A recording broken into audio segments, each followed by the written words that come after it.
Well, hey there, it's Market Monday time, April 27th. Where is the year going? May is almost behind us already. That is a third of the year is almost gone. Can you believe it? Before we get started in this week's episode, I want to take a second and thank Kent for filling in for me last week. Man, did he do a good job or what? Like, he did a great job, and I hope you get to see more and more faces from our team on Market Monday. We really have a great group of people with all kinds of knowledge, and you can see, you've met Max now, you've met Kent now. There's just so many great agents on our team that bring their insight as to what's going on in the local market. We'll always deliver you the same stats, but we're looking to pull some more people into the Hilton Head Market Mondays so that this summer we can expand to Bluffton, and every week put out a Bluffton version and a Hilton Head version every single week. So that's what we're working on or working towards for you. Thank you so much for all the great feedback that you give me, both online, but I love it when somebody stops me in person and says, hey, you do that Market Monday thing. We love it, we watch it all the time, and we especially love because we see like geeking out over the stats, and we really enjoyed it, seeing that. So those of you that stop me and say that, I really appreciate that. It's a lot of work to do this, a lot of great people. You know, this part that I do is like the easiest part, but there's a lot of people behind the scenes that work on this that do a great job to put this out every week, and I think it's of huge value, and I hope you do too. So before we get started in this week, take a second, hit that subscribe button, press that notification bell so every Monday morning you're the first to know that Market Monday has dropped. As we do, we always are going to start on the inventory side of the equation, right? It's the law of supply and demand. The inventory is the supply, the sales is the demand. So we start with supply, new listings. 952 new listings have come on the market so far this year, 59 over the last week. A year ago, just 1 year ago at this time, we were at 1,037. So we've brought about 8% fewer properties on the market this year than we did over the same time last last year.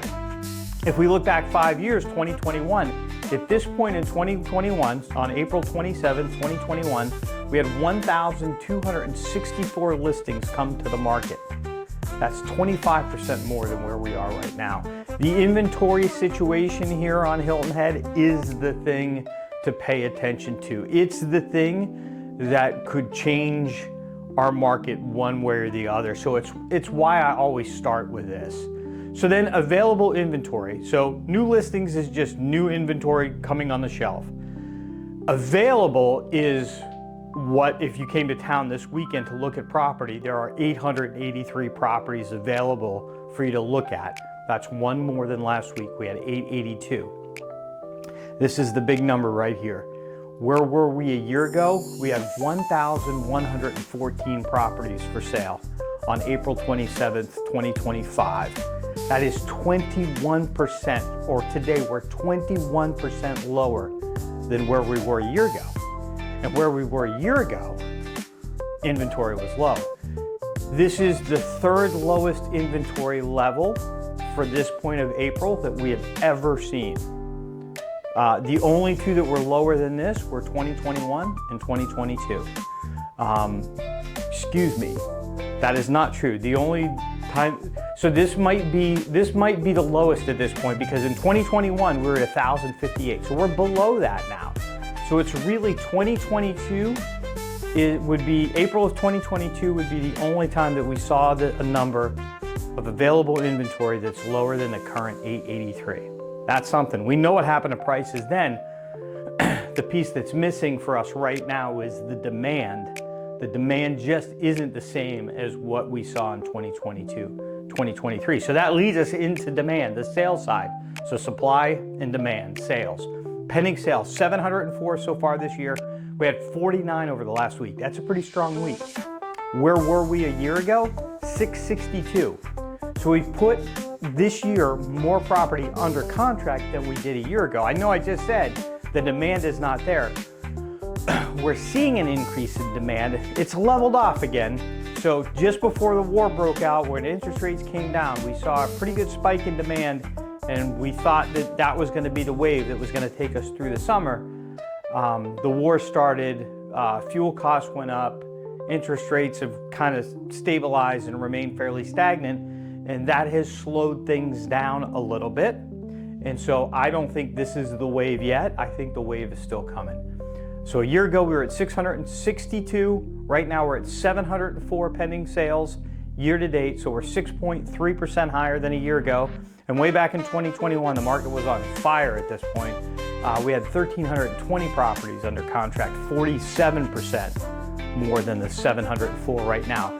Closed sales, we're at 592 closed sales. We had 43 in the last week. If we compare that to a year ago we were at 609. So we're a little bit less, 2.8% less than a year ago. But last week that 2.8 was over 6%. I think it was 6.5% last week. So you can see every week that goes by, those pending sales close, and the gap between this year and last year continues to narrow and continues to narrow. I think it'll stabilize and will stay around the same for a while. But everything for me, I'm looking forward to the end of May to see what happens, to see if they can close out this war. I think if they can close out the war, gas prices will drop pretty quickly. And then, the wild card, the thing that could make the market go nuts, is the new Fed chair. He should be taking that role around the end of May. And I'd be very surprised to not see an almost immediate rate cut. Not because the economy is really calling for it, but I think it's the best shot the Republicans have to win the midterm elections. And they're the party that's in power, both in the White House and in Congress, both houses of Congress. They're gonna, I'm sure, try and do everything they can to not just maintain their majority, but increase their majority. So I wouldn't be surprised to see some strings pulled this summer to really try and get the economy on fire, so that when Americans head to the polls in November, they're not looking to vote out the current cast of characters, so to speak. So again, 609 a year ago, 592 closed sales now, and again, back in 2021, market was on fire. We had 1,157 closed sales at this point, so we're 49% less than where we were back then. Absorption rate, we dropped again. We're at 4.7 months, so we've been at 4.7. Last week it went up to 4.9. We're back down to 4.7. A year ago we were at 6.3, right? So that's like a pretty big difference, 6.3 months versus 4.7. We know that the 6.3 versus 4.7, that's not a result of sales, because the sales are pretty close at this point, 2.8. The difference between a year ago and now is, again, 21% less inventory. That's why it's so important. That's the reason that we're not at 6.3 months, we're at 4.7. And again, 6 months is accepted to be a neutral market, a market that doesn't benefit a buyer or a seller. They're on common ground. As that number gets lower, meaning there's less months worth of inventory, that tends to favor a seller. It puts the ball, so to speak, in the seller's court, where they're controlling the transaction a little bit more. When it gets above 6 months, now it starts moving to a buyer's market. If it gets to be a year, then that's a very strong buyer's market, as an example, where a buyer can really dictate conditions, and because sellers are desperate to get their property sold with as few buyers as there would be. So 6.3 months a year ago, 4.7 now. And again, back in the heyday, 2021, at this point, we're at 3 months. So that was a very strong seller's market back then, which we know all about. And I hope you own property through that whole thing, because the value of your property has gone up quite a bit if you've owned during this entire time. Days on the market, we saw a little drop this week. We were at 115 last week. We're down to 108 this week. A year ago, we were at 91. So our 108 is about 19% higher than where we were a year ago. And again, back 5 years ago, in April of 2021, we're at 71 days average. So we're 52% higher than where we were just 5 years ago. Property values, what has it done to property values? The current median sale price this year, $759,951. A year ago, it was $758,035. So 0.3%. tiny, tiny amount. What's the dynamic at play here? Well, for the month of April, the sales that we've had so far the month of April are much lower in price. If we look at March as an example, prices in March were a lot higher March of 2026 as compared to 2025. But for whatever reason, so far this month of April, the median sale price for the month is in the low 600s. And so that's pulling that number down. If we were just at kind of an average number for the sales that have happened in April, we would probably be seeing a 7 or 8% increase year over year in median sale price. So it's just this month of April, for whatever reason, what is selling at lower price point than what sold a year ago. And typically when we see that, it's just there's a higher concentration of condominium selling. That's really all that it is. So we're gonna keep watching that number. It doesn't make a whole lot of sense to me that we're not seeing greater price appreciation year over year in the median price that's being reported. My belief is we do have better appreciation than what's being represented here. And as the year goes on, I think we'll really see that. So again, look back 5 years, April 2021 at this point, the median sale price was $455,000. So we're 67% higher than where we were 5 years ago. Again, current median price, $759,951. Quick wrap up. Again, this is the important thing. Inventory down 21%. That's what's affecting everything right now. Closed sales down 2.8%, but we're getting really, really close to flipping that to having more closed sales this year. Prices relatively the same, up a microscopic amount. An absorption rate down from 6.3 at this point last year to 4.7. That is a pretty significant drop. Again, if you're a seller, I tell you to pay attention to the fact that inventory is down 21%, much lower than where we were this time last year. That means if you're a seller coming onto the market, you have less competing properties that you must deal with, right? Despite a serious reduction in inventory, pending sales are outpacing last year. That's incredible. And I think closed sales will still follow suit, and we'll be pretty soon in a position where inventory is much lower, sales are higher, and we're seeing kind of accelerated appreciation that we're not quite seeing yet. If you're a buyer, man, there's some great deals out there. They might not be really easy to see right now, meaning they're on the market and the property is maybe priced higher than what it should be. But we're seeing time and time again, people come along and make thoughtful offers with good terms that a seller can accept, meaning we'll close whenever you'd like to close, Mr. and Mrs. Seller. We'll get the property inspected, but we're not gonna ask you to fix everything.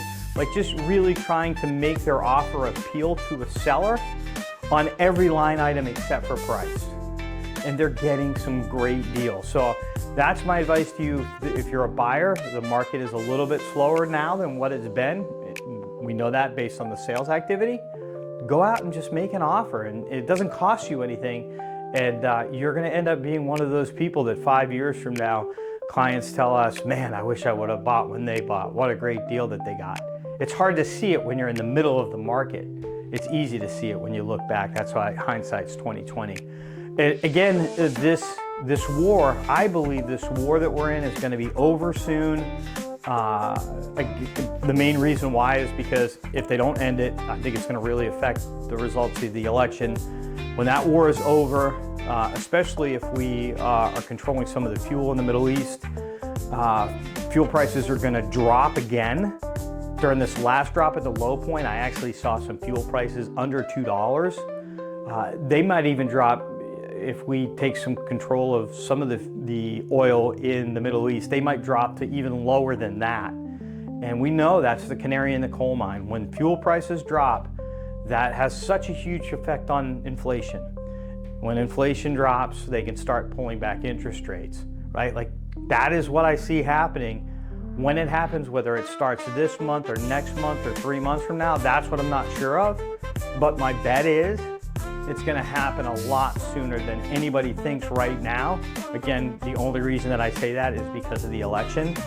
And again, the wild card is interest rates. And with the new Fed chair taking the position in less than a month, like anything can happen. And if I'm a betting man, that anything is going to be an interest rate cut right out of the gate to get the market stimulated so that they can try and win the midterm election. That's my guess. That's my guess. What do you think? Let us know in the comments. Tell us what you think. Again, hit that subscribe button, smash that notification bell. And before I go, interest rates, they did tick down a little this week. 6.3 last week, 6.23 this week. And the week before they were 6.36. So they went 6.36. Last week, 6.30. This week, 6.23. So very, very slight tick down just based on everything that's going on in the world. A year ago, they were at 6.81. That's for the 30-year fix. The 15-year, 5.65 last week, 5.58 this week. So again, a little bit of a drop. And they were at 5.94 1 year ago. So again, I was a little premature with my click that subscribe button and hit that notification bell. So I'll say it again, click that subscribe button, hit that notification bell, and I will be here and see you next week. Thanks so much.